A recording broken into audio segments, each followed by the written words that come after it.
Hello friends, welcome back to Android Tips YouTube channel, and I'm going to show you how to make poll on your Instagram story. So before we get started, I would like to request you to all please subscribe our YouTube channel and please don't forget to tap on the bell icon for latest videos of Android tips. So let's get started. To make a poll on your Instagram story, you need to go to you need to tap here your story, then tap here and it will open up your camera and you can just select anything. Okay, I will select this picture and then you can tap here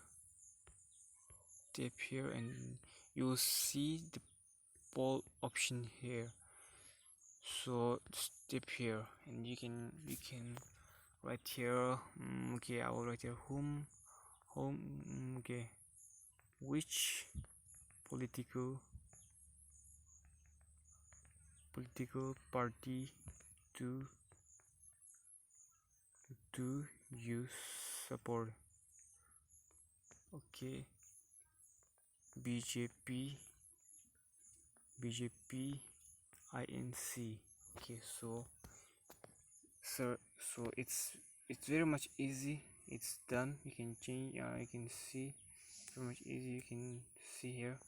It's done, and you can just post it here. That's it. Thank you for watching the video. Have a great day.